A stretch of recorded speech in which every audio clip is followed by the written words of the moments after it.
By the end of this video, this dirty patch of ground that I'm sitting on right here is going to be a beautiful natural pond. And I think I hear the excavator coming right now, so let's take a look. So here are the men in charge of this operation here. We've got Ed, the pond professor right there, and we have our excavator here, and we're getting all these parts that we're going to use to build the pond in the backyard right now.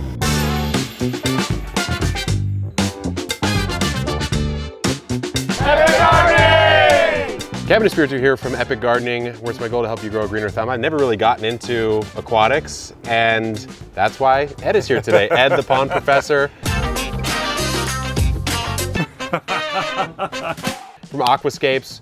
We've been talking for a while. You did a project over at Laura's house at Garden Answer. You've done a project with my friend Sarah. Yeah. I guess it's my turn now. Exactly. So why don't you give a little background on who you are? I think a lot of people know you already. Yeah, I'd be honored.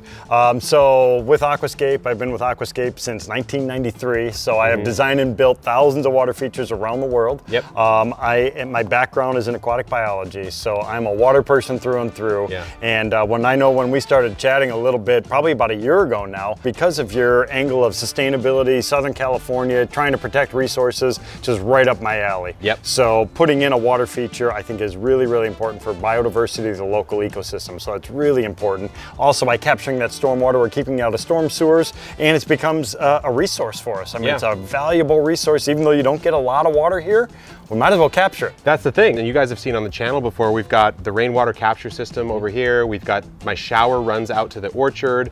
My laundry runs out to the artichokes. And so every drop, I mean, the only water that goes into the actual sewer system at my house is my sink water, because it has to, and my toilet water, because it has to, and that's it. That's awesome. And so this area that we're standing on right here, why don't we just kind of lay out the idea here?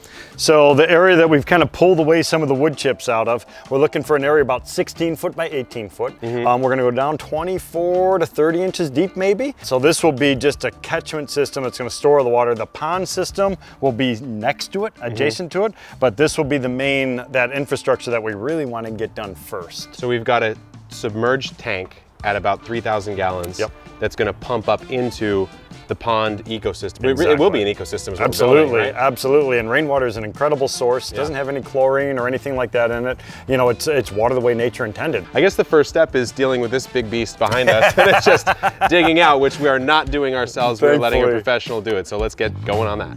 So Carl came in with the backhoe, brought all of the materials back, threaded the needle through this fence, and then he started digging, which saved us so much time because this is 3,000 gallons. This is basically a little swimming pool underground that's going to house all the water for this pond. So with a little bit of work, we got it done. Good morning, everyone. We are hard at work over here. We have, Ed, what are we up to here? After we had the reservoir dug out, we had to make sure it was perfectly level, smooth, and free of any debris because we're going to put down a geotextile fabric, then a rubber membrane, and another geotextile fabric to make sure that the water stays in there and doesn't seep into the soil. And after that, we're going to add these aqua blocks, which create a structural void space to fill it up with water. Here we are putting in the geotextile, which is sort of the base layer. It just makes sure that there's no damage to the rubber membrane, which is the next thing that we're going to add in. Now that is very, very heavy duty with a 30+ year life. In fact, Ed said he's never even seen one go so bad that it would be degraded. So this is going to last a really long time, provided you set it up correctly. So for the pond, we have gone with a pretty unique solution, I would say. Most people think you just fill a pond with water and that's it. But we have these things called aqua blocks, and you can see they're packaged here. They come really, really flat. So what we have here, so these are, it's a modular system made out of recycled polypropylene. They come in these individual panels. So what we can do, the nice thing about it, instead of shipping like big containers to store water, they come in these little flat pieces. We have the individual panels, they kind of go into these little slots, and they can be put together and put into these different cubes. So they're built directly on site, but the way these things are designed is they work under compression. So once we bury them, put them underground, we start backfilling it, it increases the load bearing capacity. So we're gonna have this in the bottom of your patio, right, underneath everything. There's going to be a pump down at the bottom. The water's going to come through the gravel, and it has to make its way through all these different blocks. So what happens, see these like little fins and everything, they're kind of three-dimensional. They have panels. There's a ridge. There's a ridge inside of it. So what happens is, as the water's going through, it creates turbulence, and it's that turbulence action allows a sedimentation process to occur. This will also become colonized with bacteria and microorganisms, which increases biological life and everything that we can have, and then it gives us really, really good water quality. Okay, we've put down the felt, the rubber, and the felt once again. Yep. And I guess we should probably explain what this is doing here. So this, kind of sticking out in the middle of nowhere, this is our pump valve. Yep. So this is going to house a submersible pump, which will go all the way down at the bottom. Remember, we excavated that section a little deeper to recess the area to allow more water to feed the pump. And that's because the pump sucks the water in from 4 to 6 inches off the floor. Yeah. So if we were just to place it where we're standing, we would leave 6 inches of water on the entire whole bottom. thing. So it's basically lost. This is a structural void space that allows us to put it together in different configurations. Yep. Porous on the top, porous on the sides, so that allows for good water infiltration around it. But the rubber lining and all that stuff around it holds the water. That's the real sort of edge of the whole thing. So there we have our void space. We have almost all these perfectly fit. There's a couple of those that are just a little bit off, but it works perfectly fine. They're modular, so it doesn't really matter. Jacques just finishing cutting off this final last little piece to slot in right over there where the pump is, and then we got to get to filling.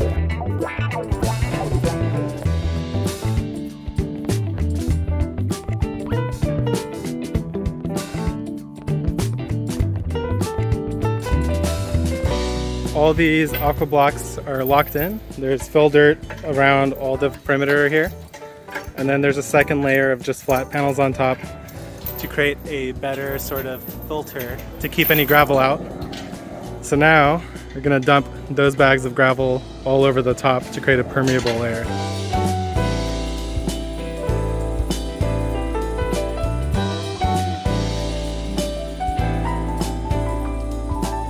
The guy's got to go. Ed's got to fly out. Carl's got another job, I'm sure, to go to. I got to go sell a job right now. He's got to go sell a job. Fingers crossed for Carl. But we got the entire reservoir in. Yep.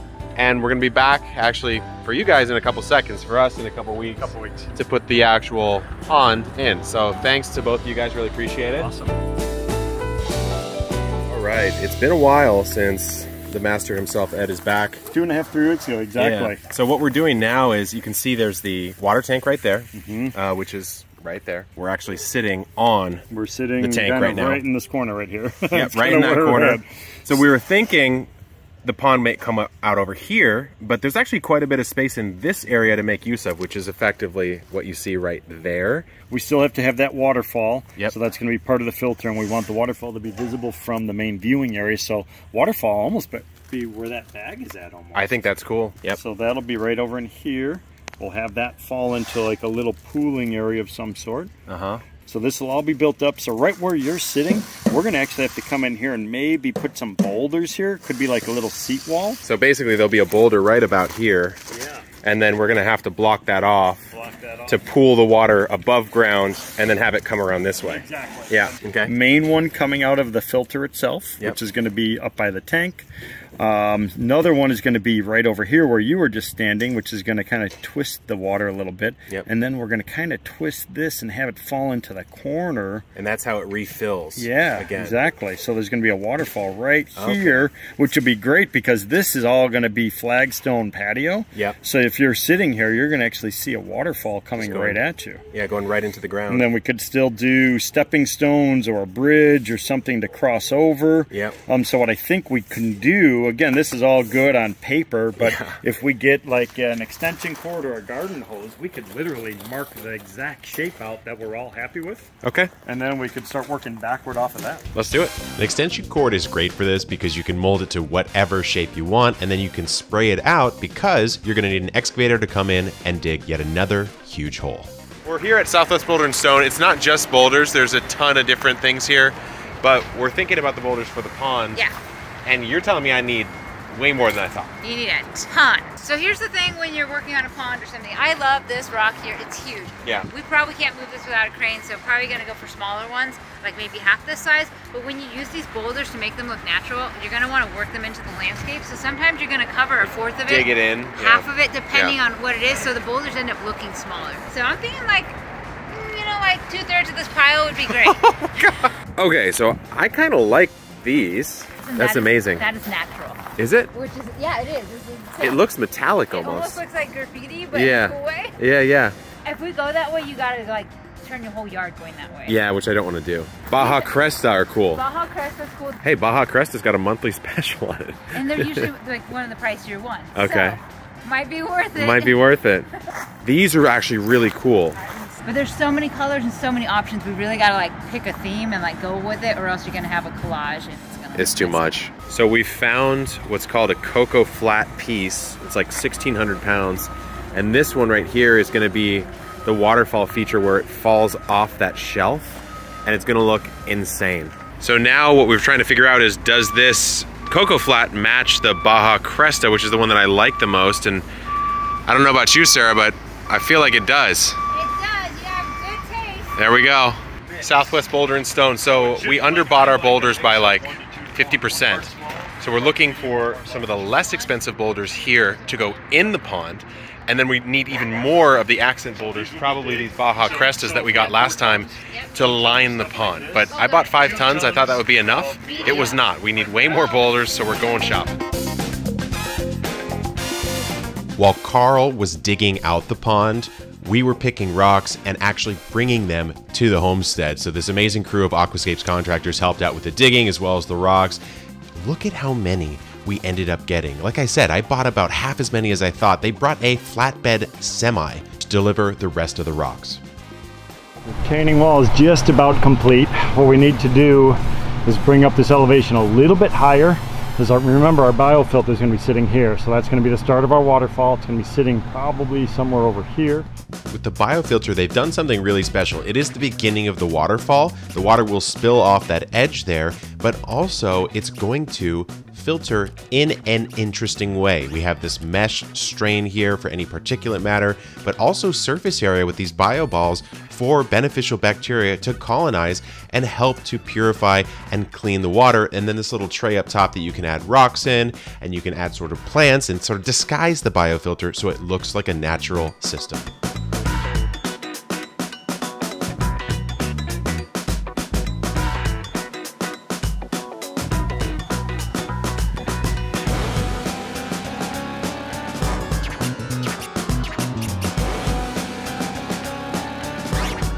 I love this point of the day. We got boulders going in and it's looking awesome.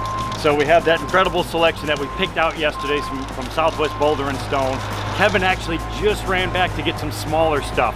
We picked out a lot of the bigger character type stone, but now what we need is some of those smaller pieces for filling in between. That's gonna give us that naturalistic look. One of the things I'm always talking about is not only a functional thing, but also that visual. So I like that look. A big rock is gonna look good because it has smaller stones next to it. We wanna have those big character boulders where they're highly visible. We want to accentuate it with plantings and smaller stone to really give it that naturalistic look and feel. We've got the pond rocks starting to come in, and then we're gonna cut in all these larger rocks over here, these Baja Cresta rocks. Those are what are gonna be the accent that sort of line the entire thing. These are in the bottom, they don't need to look too fancy. But right now, we gotta take this Cocoa Flat piece, which is the accent piece. It's gonna sit right there, and we need to get it over here. So we're putting gravel down so that this cat can drive over and actually set this boulder in place. The day has been going for a while. All the guys are tired, but Ed and his crew have boundless energy. Let me tell you, I wish I had their energy and as well as their skill set for placing these rocks, because they did such an incredible job, and it's on to the next day to finish it off. All right, we're working on the pumping system for our reservoir. Benjamin, what do you have happening over here? We got the pump in the bottom of the rainwater capture system. Okay. We're bringing it up and we're going to split it off into 2 directions. We got our check valve right here, and our main 2-inch line is going to head up to our biofalls. So check valve in, T is in. So the next step, you're going to make a hole over here. Yep. And then we could connect up to the main waterfall, right? Plugging in the waterfall. Awesome. Yeah. All right, looking good. As Ed and his crew place the rocks and the stones and the wood, there's a specific reason for every single one, whether it be for the fish, for the birds, for future plants. And it was fascinating to see because you can see just how much craftsmanship is there. All right, looking like some progress has gone down. Yeah, I'd say so. We're doing a lot of stuff. I'm just working on some of these little plant pocket details, which I know we talked about earlier. You know I'm about that, yeah. Absolutely, and I think this is going to open you up to a whole new palette of options, because aquatic plants are incredible. I mean, obviously you don't have to water them, right? Sure. It's going to be inside the pond. Sure. They grow robustly, but they create a lot of that riparian zone that we talked about as well. You know, bring that little bit of a habitat in here, pollinators, insects, as well as it's going to help soften stuff up. Yeah. So I love the look of all the boulders, but right now it's really harsh. It's cold, you know, so we got to soften it up. So by doing that, I'm putting in these plant pockets. So these are shallow areas. Yeah, so the water level is going to be about right there or so, right? So there's about an inch or two. Exactly. Yeah. And this is perfect for like creeping plants and things like that.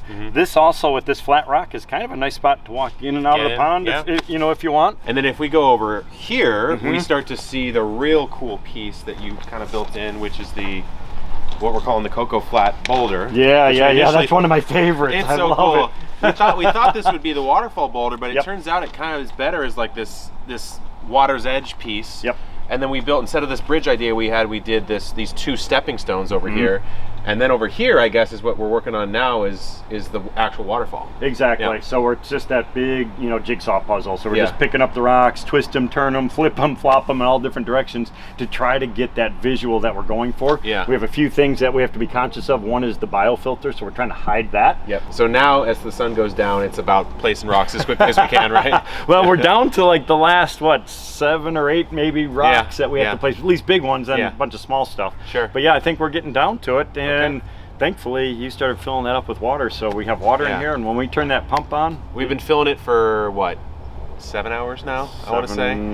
But just for those of you watching, I know we're in a water scarce area here, it's probably a once fill. Yeah. And then from there on out, I'll just let the rainwater, and I can actually pull from my own tank if I want to. Absolutely. Just flow back in with my rainwater and fill it out. Yeah. So I should, you know, I will spend 3,000-ish gallons worth of water as a real expense, and then from there I'm good. Yeah, I agree. Okay, cool. Well, I guess we'll get the rest of the boulders in. Sounds like a plan. At this point in the day, we're all a little tired. We're working off of the light of the excavator because it's pitch black, placing these final rocks. And when you turn it on for the first time, it is a little anticlimactic because it's nighttime, there's sediment in the water, you don't get to see it running clear just yet, but that moment was so sweet because you can see that water just spilling right over this driftwood piece, returning back into that reservoir that we dug. And I'm gonna show you right now what it looks like in the light of the day tomorrow, all planted in and all clear. Underneath this stump here is the moment we've all been waiting for. There's a bunch of gear here. This is the pump control. I'm gonna plug it in and we'll see the waterfall go. Oh, there we go. Look at that. The double waterfall looking absolutely gorgeous as it trickles down into this completed pond.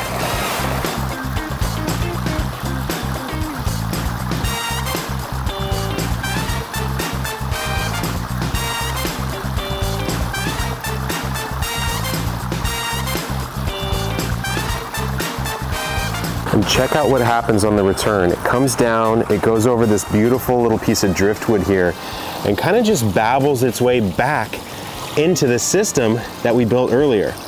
This entire area right here is completely full of water. You can even see a little bit of it peeking out of this corner right here. So it's just returning back to the system, comes up through that pump, comes back out over here, and let's just take in the sights, my friends. I mean, look at this. And you got to keep in mind, this isn't even planted in aquatics or around the edges yet. There's so much gardening to do around this pond. You know I'm going to be doing some gardening, so let me give you a little teaser of some of the stuff we have. This is fiber optic rush right here. This is a gorgeous sort of reedy-esque, grassy-esque type of plant that I have half submerged in water. Of course, we've got some water lilies. All of these produce a different type of flower, so I have 3 different lilies. They all produce, you know, yellow, orange, and I believe red flowers. This is a calla lily. Oh, you know what? I gotta show you this. This is taro. So I'm growing taro, AKA elephant ear. A lot of us grow this as a house plant. It can grow completely submerged in water, as you are quickly seeing right here. But some of these are really neat. This is floating. So this is water lettuce, and it just kind of chills. It floats, the root system is submerged in water. It's living its life. And I forgot the name of this one, but this one looks really wild. It's got these sort of air bladders that allow it to float. So you can drop it in the water, just stays floating. And then over here, I've got some papyrus in already. So this is dwarf papyrus. I've yet to actually plant it out properly. This might actually go on the border. There's an entire amount of gardening I gotta do over here. So we've got the papyrus, and then over here, I believe this is called snow something. It's like chocolate snowflake. Yeah, yellow snowflake, water fringe. Another great one. This one is dwarf red leaf right here. Completely submerged, doing absolutely amazing, but maybe my favorite is this water hawthorn. These huge sort of floating, semi-floating pads or leaves, and then you've got this wild flower. Never seen anything like it. Sort of this split directional flower. Goes left, goes right, and then it's gorgeous, and it actually smells like vanilla. So this is a beautiful, beautiful plant. Having a pond here in the backyard garden is going to help out the garden in a lot of different ways. First of all, I have the opportunity now to plant aquatics, and specifically aquatic edibles, things like taro, like I showed you, as well as watercress. But I can also plant around the border of the pond because the pond has now created what's known as a microclimate. I get a little bit higher humidity, probably a little bit cooler temperatures, moister soil if I keep this well irrigated. So there's a whole host of plants that I could grow that I wouldn't probably be able to grow in my normal garden. But on top of that, the ecosystem it creates here. I've added fish in, which you'll see in a future video. I'm adding more plants. I've seen new animals show up here. Some of them not so good, raccoons, things like that, but also some new insects that are beneficials that will be around my entire garden, both the front and the backyard. So the Epic Pond is in 2,000 gallons, 3,000 gallon underground buried tank or reservoir. Huge thank you to Ed and the entire Aquascapes team. All the contractors that helped out on this project are going to be listed down in the video description if you want to reach out to them. And let me know in the comments, what do you want to see me grow here in the Epic Pond? Because there's much more to come. Good luck in the garden and keep on growing.